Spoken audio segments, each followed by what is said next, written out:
Hello friends, welcome to Kannan info Tamil. நம்ம இன்னைக்கு என்ன டாபிக் பார்க்க போறோம் அப்படின்னா, சமீபத்துல இந்திய கடற்படைக்கு 4 அணுசக்தியால் இயங்கக்கூடிய நீர்மூழ்கி கப்பல் தேவை அப்படிங்கிற குரல்கள் எழ ஆரம்பிச்சிருக்கு. எதற்காக இந்திய கடற்படைக்கு 4 அணுசக்தியால் இயங்கக்கூடிய நீர்மூழ்கி கப்பல்கள் தேவை? இந்தியா எத்தனை அணுசக்தி நீர்மூழ்கி கப்பல்களை டெவலப் செஞ்சு வந்துகிட்டு இருக்காங்க?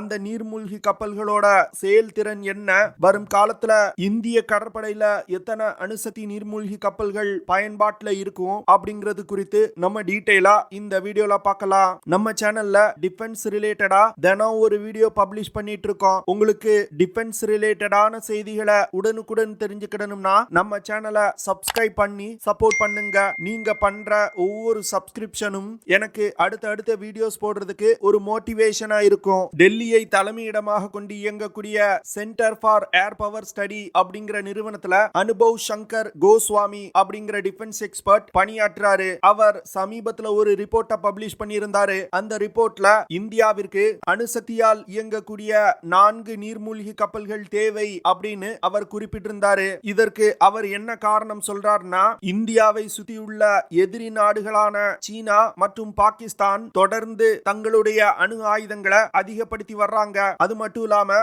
இரு நாடுகளும் இந்தியாவுக்கு எதிராக ஒருங்கிணைந்து செயல்பட்டு வர்றாங்க. அவர்களுடைய முழு நோக்கமே தெற்காசிய பகுதியில இந்தியாவுடைய ஆளுமையை குறைக்கணும் அப்படிங்கிறது தான். வரும் காலத்துல நடக்க உள்ள யுத்தங்கள்ல சீனா மற்றும் பாகிஸ்தான் இந்த 2 நாடுகளும் இணைந்து இந்தியாவுக்கு எதிராக சண்டையிட வாய்ப்பு இருக்கு. பாகிஸ்தான் ஒரு ஜனநாயக நாடாக இருந்தாலும் இந்தியாவுடனான உறவுல பாகிஸ்தானுடைய சிவிலியன் கவர்மெண்ட் எடுக்கக்கூடிய முடிவுகள் எந்த ஒரு முன்னேற்றத்தையும் கொடுக்காது. பாகிஸ்தான் ராணுவம் எடுக்கக்கூடிய முடிவுகள் நிலையானதா இருக்கும். இன்னொரு பக்கம் சீனாவை பார்த்தீங்கன்னா கம்யூனிஸ்ட் ஆட்சி நடக்கக்கூடிய ஒரு சர்வாதிகார நாடு. இதனால வரும் காலத்துல இந்த 2 நாடுகளால் இந்தியா அணு ஆயுதங்களால் தாக்கப்பட வாய்ப்பு இருக்கு. அது மட்டும் இல்லாம இந்தியாவுடைய அணு ஆயுத கொள்கை என்ன அப்படின்னா, நாங்க முதல்ல அணு ஆயுதத்தை பயன்படுத்த மாட்டோம். எங்கள் மீது வேற ஏதாவது நாடு அணு ஆயுத தாக்குதல் நடத்தினாங்கன்னா அவர்களுக்கு பதிலடி கொடுக்கும் விதமா அணு ஆயுதத்தை பிரயோகம் செய்வோம் அப்படின்னு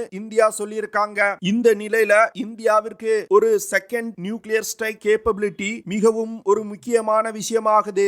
சில நண்பர்கள் கூட நினைக்கலாம், இந்தியாவிடம் அக்னி இன்டர்கான்டினென்டல் பாலிஸ்டிக் மிசைல்கள் இருக்கே, இதை பயன்படுத்தி இந்தியாவால் ஒரு அணு ஆயுத தாக்குதல் நடத்த முடியுமே அப்படின்னு. ஆனா அதுலயும் சில பிரச்சனைகள் இருக்கு. ஒரு யுத்தம் அப்படின்னு வரும் பொழுது நமது எதிரி நாடுகளால் அக்னி போன்ற லேண்ட் பேஸ் இன்டர்கான்டினென்டல் பாலிஸ்டிக் மிசைல்களை இந்தியா எந்த இடத்துல பதுக்கி வச்சிருக்காங்க அப்படின்னு கண்டுபிடித்து தாக்கி அழிக்க முடியும். இதனால இந்தியாவால் தன் மீது அணு ஆயுத தாக்குதல் நடத்திய நாட்டின் மீது திருப்பி ஒரு அணு ஆயுத தாக்குதல் நடத்த முடியாமல் போகும். இதன் காரணமாக தான் அனுபவ் சங்கர் கோஸ்வாமி இந்தியாவிற்கு 4 நியூக்ளியர் பவர்ட் பாலிஸ்டிக் மிசைல் சப்மரீன்கள் தேவை அப்படின்னு சொல்றாரு. அதாவது அணுசக்தியால் இயங்கக்கூடிய இந்த நீர்மூழ்கி கப்பல்கள்ல இருந்து சப்மரீன் லான்ச் பாலிஸ்டிக் மிசைல்களை இந்தியாவால் லான்ச் செய்ய முடியும். இந்த சப்மரீன் லான்ச் பாலிஸ்டிக் மிசைல்களை பயன்படுத்தி பே ஆஃப் பெங்கால், அரேபியன் சி மற்றும் இந்தியன் ஓஷன் இந்த 3 கடற்பகுதியில இருந்து கொண்டும் பாகிஸ்தான் மற்றும் சீனா மீது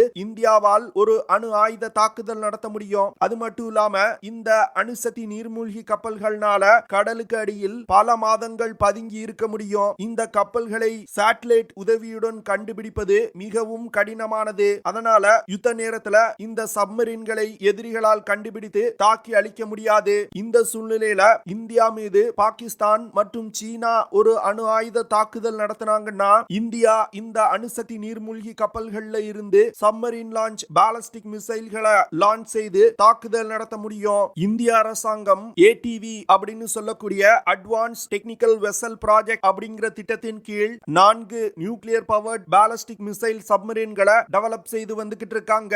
இந்த திட்டத்தின் கீழ் உருவாக்கப்பட்டதுதான் INS அரிஹாந்த் அணுசக்தி நீர்மூழ்கி கப்பல். இந்த அட்வான்ஸ் டெக்னிக்கல் வெசல் ப்ராஜெக்ட் திட்டத்தின் கீழ் 4 அணுசக்தி நீர்மூழ்கி கப்பல்களை உருவாக்குவதற்கு கிட்டத்தட்ட 90,000 கோடி ரூபாய் செலவாகும். சமீபத்துல கூட இந்திய அரசாங்கம் இந்த ப்ராஜெக்டுக்கு கூடுதலா ஒரு நீர்மூழ்கி கப்பலுக்கு 4,000 கோடி ரூபாய் அதிக நிதி ஒதுக்கீடு செஞ்சிருக்காங்க. அப்போ கிட்டத்தட்ட 16,000 கோடி ரூபாய் அதிகமா நிதி ஒதுக்கப்பட்டிருக்கு. இந்தியாவின் முதல் அணுசக்தி நீர்மூழ்கி கப்பலான INS அரிஹாந்த் நீர்மூழ்கி கப்பல் முழுக்க முழுக்க இந்தியாவிலே தயாரிக்கப்பட்டது. இந்த நீர்மூழ்கி கப்பல் ரஷ்யாவின் அகுல்யா 1 கிளாஸ் அணுசக்தி நீர்மூழ்கி கப்பலை பேஸா வச்சு உருவாக்கப்பட்டிருக்கு. INS அரிகாந்த் அணுசக்தி நீர்மூழ்கி கப்பல் கிட்டத்தட்ட 6000 டன் எடை கொண்டது. இந்த கப்பலை இயக்குறதுக்கு 83 மெகாவாட் பவரை ப்ரொடியூஸ் பண்ணக்கூடிய பிரஷரைஸ்ட் water nuclear reactor பயன்படுத்தப்படுது.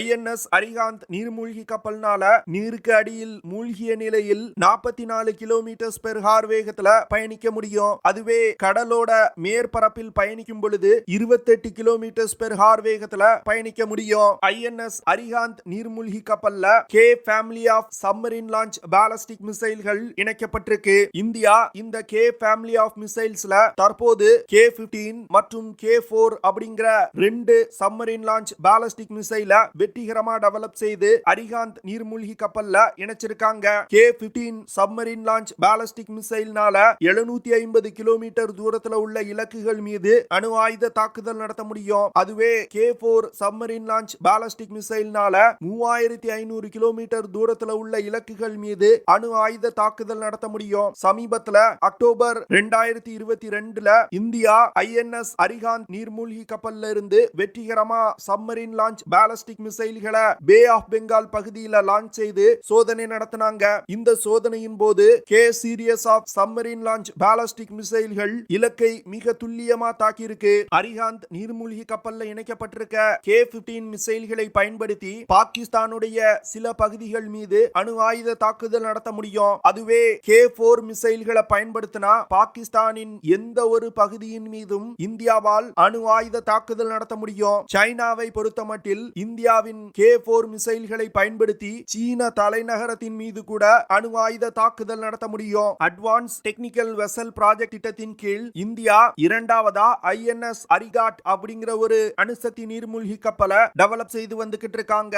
INS Arighaat நீர்மூழ்கி கப்பல் 2017 வருடம் லான்ச் செய்யப்பட்டது. தற்போது இந்த கப்பலுக்கு சீ ட்ரையல்ஸ் நடத்தப்பட்டு வருது. இந்த வருடத்தோட முதல் பாதியில INS அரிகாட் அணுசக்தி நீர்மூழ்கி கப்பல் இந்திய கடற்படையில் இணைக்கப்படுவதற்கு அதிக வாய்ப்பு இருக்கு. INS அரிகாட் நீர்மூழ்கி கப்பல் தற்போது இந்திய கடற்படையில் பயன்பாட்டில் உள்ள INS அரிகாந்த் நீர்மூழ்கி கப்பல் போன்றே உருவாக்கப்பட்டிருக்கு. 2 நீர்மூழ்கி கப்பலும் ஒரே கேப்பபிலிட்டி கொண்டதுதான். இந்த நீர்மூழ்கி கப்பல்கள்ல 12 K-15 submarine launch ballistic missile இல்லனா 4 K-4 சப்மரீன் லான்ச் பாலிஸ்டிக் மிசைல்களை எடுத்து செல்ல முடியும். அடுத்து இந்தியா S-4 மற்றும் S-4 ஸ்டார் அப்படிங்கிற 2 அணுசக்தி நீர்மூழ்கி கப்பல்களை கட்டி வந்துகிட்டு இருக்காங்க. இந்த 2 நீர்மூழ்கி கப்பல்களுமே அரிகாந்த் மற்றும் அரிகாட் நீர்மூழ்கி கப்பலை விட 1000 டன் எடை கொண்டது. அதாவது 7000 டன் எடை கொண்ட அணுசக்தி நீர்மூழ்கி கப்பலா இந்த 2 கப்பல்களும் உருவாக்கப்பட்டு வருது. இதுல K-4 அணுசக்தி நீர்மூழ்கி கப்பல் இந்தியாவால் நவம்பர் 2021 லான்ச் செய்யப்பட்டது அப்படின்னு ஒரு UK பேஸ்ட் டிஃபென்ஸ் ஜர்னல் செய்தி வெளியிட்டிருந்தாங்க. இந்த கப்பலுக்கு தற்போது சீ ட்ரையல்ஸ் நடத்தப்பட்டு வருவதாகவும் 2024 வருடம் இந்திய கடற்படையில் இணைக்கப்பட உள்ளதாகவும் செய்திகள் வெளிவந்திருக்கு. S-4 ஸ்டார் அணுசக்தி நீர்மூழ்கி கப்பல் இந்த வருடம் லான்ச் செய்யப்பட்டு 2025 வருடம் இந்திய கடற்படையில் இணைக்கப்படுவதற்கு அதிக வாய்ப்பு இருக்கு. அதனால 2025 வருடத்துக்குள் இந்திய கடற்படையில் 4 அணுசக்தி நீர்மூழ்கி கப்பல்கள் இருக்கும் அப்படின்னு நிறைய டிஃபென்ஸ் எக்ஸ்பர்ட்ஸ் சொல்றாங்க. S-4 மற்றும் S-4 ஸ்டார் நீர்மூழ்கி கப்பல்கள்னால 750 கிலோமீட்டர் தாக்குதல் வரம்பு கொண்ட 24 K-15 மிசைல்களை எடுத்து செல்ல முடியும். அது இல்லனா 3500 கிலோமீட்டர் தாக்குதல் வரம்பு கொண்ட 8 K-4 சப்மரீன் லான்ச் பாலிஸ்டிக் மிசைல்களை எடுத்து செல்ல முடியும். இதனால INS அரிகாந்த் மற்றும் INS அரிகாட் நீர்மூழ்கி கப்பல்களை விட 1 மடங்கு அதிகமான ஆயுதங்களை இந்த 2 நீர்மூழ்கி கப்பல்களால் எடுத்து செல்ல முடியும். இதனால இந்தியாவின் அணுசக்தி தாக்கும் பலம் இந்த 2 நீர்மூழ்கி கப்பல்களும் இந்திய கடற்படையில் இணைக்கப்பட்ட பிறகு அசுர வளர்ச்சி அடையும். அது மட்டும் இல்லாம இந்தியாவிற்கு ஒரு நம்பகத்தன்மை வாய்ந்த செகண்ட் நியூக்ளியர் ஸ்ட்ரைக் கேப்பபிலிட்டியும் கிடைக்கும். இந்தியாவால் தொடர்ந்து தன்னுடைய அணுசக்தி நீர்மூழ்கி கப்பல்களை பே ஆஃப் பெங்கால் மற்றும் அரேபியன் சி பகுதியில டிப்ளாய் செய்ய முடியும். இதனால எங்கள் மீது ஒரு அணு ஆயுத தாக்குதல் நடத்தினீங்கன்னா எங்களால் பே ஆஃப் பெங்கால் மற்றும் அரேபியன் சி பகுதியில் நிறுத்தி வைக்கப்பட்டுள்ள அணுசக்தி நீர்மூழ்கி கப்பல்ல இருந்து உங்கள் நாட்டின் மீது ஒரு அணு ஆயுத தாக்குதல் நடத்த முடியும் அப்படின்னு நமது எதிரி நாடு நாடுகளுக்கு எச்சரிக்கை கொடுக்க முடியும். அது மட்டும் இல்லாம ஒரு அணுசக்தி நீர்மூழ்கி கப்பலை மெயின்டைன் செய்யணும்னா 18 முதல் 24 மாதங்கள் ஆகும். அதனால 2 கப்பல்கள் மெயின்டெனன்ஸுக்கு அனுப்பப்பட்டாலும் இன்னும் 2 நீர்மூழ்கி கப்பல்கள் தொடர்ந்து பயன்பாட்டில் இருக்கும். இதன் காரணமா தான் இந்தியாவிற்கு 4 அணுசக்தி நீர்மூழ்கி கப்பல் தேவை அப்படின்னு அனுபவ் சங்கர் கோஸ்வாமி அவர்கள் அந்த ரிப்போர்ட்ல குறிப்பிட்டிருந்தாரு. நீங்க என்ன நினைக்கிறீங்க? இந்தியாவிற்கு 4 அணுசக்தி நீர்மூழ்கி கப்பல்கள் தேவையா இல்ல தேவையில்லையா அப்படிங்கறத கமெண்ட் பண்ணுங்க. ஓகே ஃப்ரெண்ட்ஸ், நம்ம வீடியோவோட நிறைய பகுதிக்கு வந்துட்டோம். இதெல்லாம் தான் நான் உங்ககிட்ட ஷேர் பண்ணணும் அப்படின்னு நினைச்ச விஷயங்கள். ஐ ஹோப் நான் ஷேர் பண்ண விஷயங்கள் உங்களுக்கு பிடிச்சிருக்கும்னு நினைக்கிறேன். அப்படி பிடிச்சிருந்துச்சுன்னா ஷேர் பண்ணுங்க, லைக் பண்ணுங்க, கமெண்ட் பண்ணுங்க. மறக்காம நம்ம சேனலுக்கு சப்ஸ்கிரைப் பண்ணுங்க. அப்படியே அந்த பெல் நோட்டிபிகேஷனை கிளிக் பண்ணி ஆல்ங்கிற ஆப்ஷனை எனேபிள் பண்ணிக்கங்க. See you in the next video. Jai Hind.